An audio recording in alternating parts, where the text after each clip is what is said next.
ಬಿಸಿ ಬಿಸಿಯಾದ ಹಬೆಯಾಡುವಂಥ super tasty pav bhaji, Mumbai special street style pav bhaji ರೆಡಿಯಾಗಿದೆ.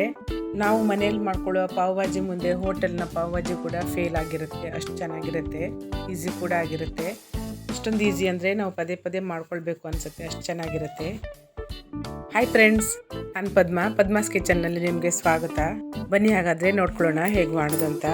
ನಾನಿಲ್ಲಿ ತರಕಾರಿಗಳನ್ನು ತಗೊಂಡಿದ್ದೀನಿ. ಫ್ಲವರನ್ನು ತೊಗೊಂಡಿದ್ದೀನಿ 2 ಕಪ್ ಆಗುವಷ್ಟು, 1 ಕಪ್ ಆಗುವಷ್ಟು ಸಿಮ್ಲಾ ಮಿರ್ಚಿಯನ್ನು ತೊಗೊಂಡಿದ್ದೀನಿ, ಮತ್ತು ಬಟಾಟ 1 ಕಪ್ ಆಗುವಷ್ಟು, ಕ್ಯಾರೆಟ್ನ ಜೊತೆಗೆ ಕಲರಿಗಾಗಿ 2 ತುಂಡಾಗುವಷ್ಟು ಬೀಟ್ರೋಟನ್ನು ತೊಗೊಂಡಿದ್ದೀನಿ, ಮತ್ತು 1 ಕಪ್ ಆಗುವಷ್ಟು ಹಸಿ ಬಟಾಣವನ್ನು ತೊಗೊಂಡಿದ್ದೀನಿ. ಇವೆಲ್ಲವನ್ನು ಒಂದ್ಸಲ ಬೇಯಿಸ್ಕೊಳ್ಳೋಣ. ನಾನಿಲ್ಲಿ ಸ್ಟವ್ ಆನ್ ಮಾಡಿ ಅದರ ಮೇಲೆ ಒಂದು ಕುಕ್ಕರ್ ಇಟ್ಟಿದ್ದೀನಿ. ಅದಕ್ಕೆ ಸ್ವಲ್ಪ ಎಣ್ಣೆಯನ್ನು ಸೇರಿಸ್ತಾ ಇದ್ದೀನಿ. ಇದಕ್ಕೆ ಒಂದು 1/4 ಚಮಚದಷ್ಟು ಹಳದಿ ಪೌಡರ್ ಹಾಕ್ತಾಯಿದ್ದೀನಿ. ಅದರ ಜೊತೆಗೆ ಒಂದು ಅರ್ಧ ಚಮಚದಷ್ಟು ಅಚ್ಕಾರದ ಪುಡಿ ಮತ್ತು ಅರ್ಧ ಚಮಚದಷ್ಟು ಪಾವ್ ಭಾಜಿ ಮಸಾಲವನ್ನು ಸೇರಿಸ್ತಾ ಇದ್ದೀನಿ. ಅವೆಲ್ಲವನ್ನು ಮಿಕ್ಸ್ ಮಾಡಿ ಅದರ ಜೊತೆಗೆ ತರಕಾರಿಗಳನ್ನು ಹಾಕ್ತಾಯಿದ್ದೀನಿ. ತರಕಾರಿಗಳ ಪ್ರಮಾಣವನ್ನು ನೀವು ಹೆಚ್ಚು ಕಡಿಮೆ ಮಾಡ್ಕೊಳ್ಬೋದು. ನಾನಿಲ್ಲಿ ಜಾಸ್ತಿ ಪ್ರಮಾಣದಲ್ಲಿ ತೊಗೊಂಡಿದ್ದೀನಿ. ನಮ್ಮ ಮನೇಲಿ ಎಲ್ರಿಗೂ ಪಾವ್ ಭಾಜಿ ಇಷ್ಟ, ಹಾಗಾಗಿ ಜಾಸ್ತಿ ಪ್ರಮಾಣದಲ್ಲಿ ತೊಗೊಂಡಿದ್ದೀನಿ.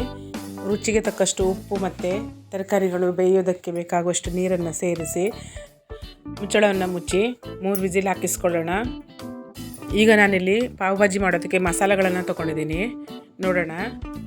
2 ದೊಡ್ಡ ಗಾತ್ರದ ಟೊಮೆಟೊ, 2 ದೊಡ್ಡ ಗಾತ್ರದ ಈರುಳ್ಳಿ, ಒಂದು ಸ್ವಲ್ಪ ಕೊತ್ತಂಬರಿ ಸೊಪ್ಪು, ಸ್ವಲ್ಪ ಕಸೂರಿ ಮೇಥಿ, 3 ರಿಂದ 4 ಹಸಿಮೆಣಸಿನ್ಕಾಯಿ, ಶುಂಠಿ ಬೆಳ್ಳುಳ್ಳಿ ಪೇಸ್ಟ್ ತೊಗೊಂಡಿದ್ದೀನಿ, ಪಾವ್ ಭಾಜಿ ಮಸಾಲ ತೊಗೊಂಡಿದ್ದೀನಿ, ಮತ್ತು ಧನಿಯಾ ಪೌಡರ್, ಕಾಶ್ಮೀರಿ ಚಿಲ್ಲಿ ಪೌಡರ್. ಕುಕ್ಕರಲ್ಲಿ ವಿಸಿಲ್ ಆಗಿದೆ, ಅದನ್ನು ಎತ್ತಿಟ್ಕೊಂಡಿದ್ದೀನಿ. ಈಗ ಸ್ಟವ್ ಮೇಲೆ ಒಂದು ಕಡಾಯಿ ಇಟ್ಟು ಅದಕ್ಕೆ ಸ್ವಲ್ಪ ಬಟರನ್ನು ಸೇರಿಸ್ತಿದ್ದೀನಿ. ಬಟರ್ ಸೀದು ಹೋಗೋದ ಹಾಗೆ ಸ್ವಲ್ಪ ಎಣ್ಣೆಯನ್ನು ಕೂಡ ಸೇರಿಸ್ತಾ ಇದ್ದೀನಿ. ಪಾವ್ ಭಾಜಿ ಅಂದಮೇಲೆ ಅದಕ್ಕೆ ಬಟರ್ ಹಾಕಿ ಮಾಡಿದ್ರೇ ಚೆನ್ನಾಗಿರುತ್ತೆ. ಈಗ ನಾನಿಲ್ಲಿ ಅರ್ಧ ಚಮಚದಷ್ಟು ಜೀರಿಗೆಯನ್ನು ಸೇರಿಸ್ತಾ ಇದ್ದೀನಿ. ಇಂಗ್ರೀಡಿಯೆಂಟ್ಸಲ್ಲಿ ನಾನು ಲಿಂಬು ರಸವನ್ನು ಸ್ಕಿಪ್ ಮಾಡ್ಕೊಂಡಿದ್ದೀನಿ. ನಮ್ಮ ಮನೇಲಿ ಇಷ್ಟಪಡೋದಿಲ್ಲ, ಹಾಗೆ ಟೊಮೆಟೊವನ್ನು ಜಾಸ್ತಿ ತೊಗೊಂಡಿದ್ದೀನಿ. ನೀವು ಬೇಕಿದ್ದರೆ ಯೂಸ್ ಮಾಡ್ಕೊಳ್ಬೋದು. ಈಗ ಜೀರಿಗೆ ಸಿಡಿದಿದೆ, ಇದಕ್ಕೆ ಬೆಳ್ಳುಳ್ಳಿ ಮತ್ತು ಶುಂಠಿ ಪೇಸ್ಟನ್ನು ಹಾಕಿ ಚೆನ್ನಾಗಿ ಫ್ರೈ ಮಾಡ್ಕೊಳ್ಳೋಣ.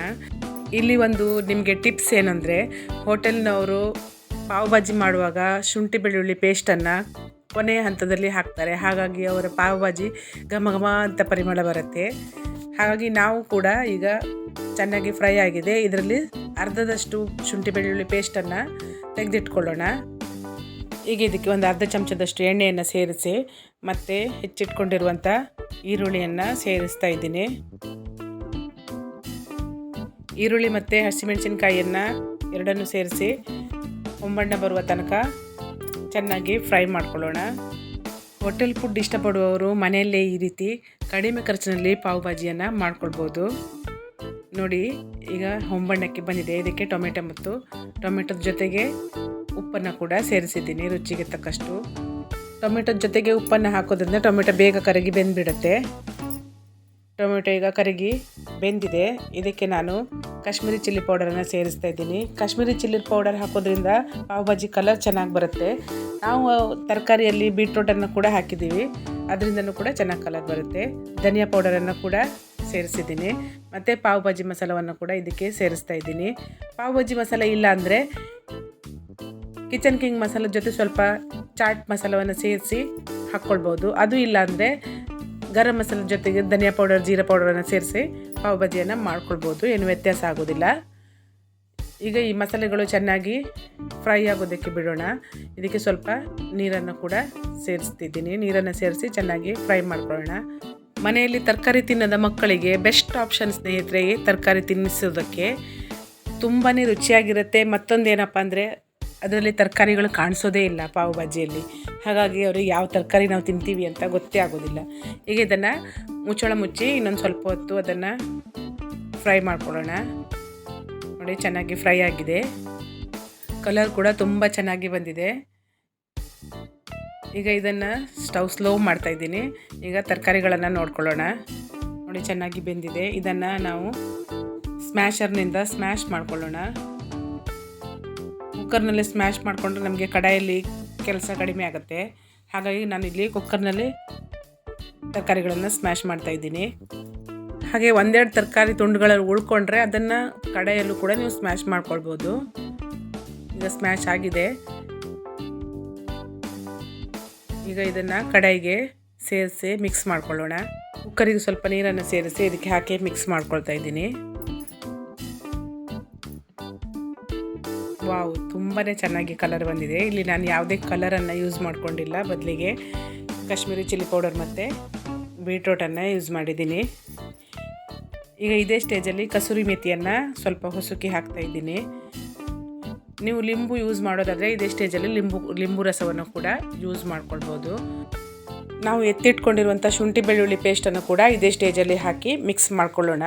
ಈ ರೀತಿ ಮಾಡೋದ್ರಿಂದ ನಮ್ಮ ಪಾವ್ ಭಾಜಿ ಕೂಡ ಟೇಸ್ಟ್ ಆಗಿರುತ್ತೆ ಮತ್ತು ಪರಿಮಳ ಕೂಡ ಚೆನ್ನಾಗಿರುತ್ತೆ.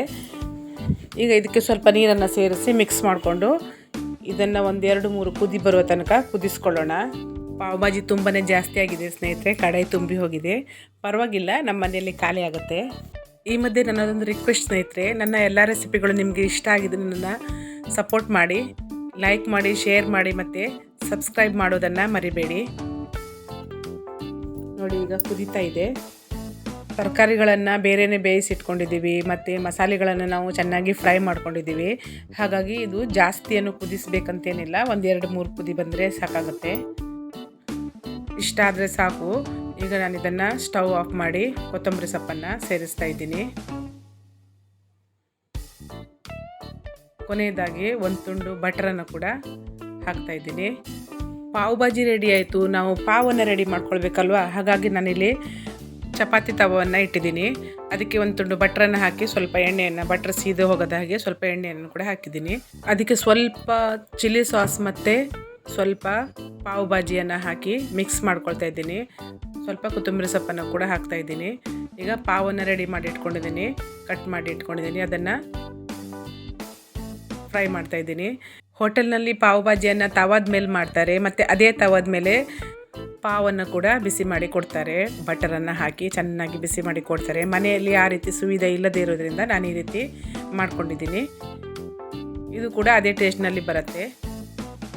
ನೋಡೋಣ, ಪಾವ್ ಕೂಡ ರೆಡಿಯಾಗಿದೆ. ಈಗ ಸರ್ವ್ ಮಾಡ್ಕೊಳ್ಳೋಣ.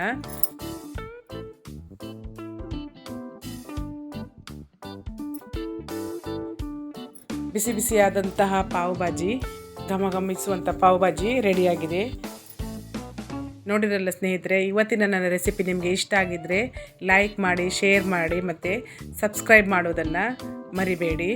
Thanks for watching. ಧನ್ಯವಾದಗಳು.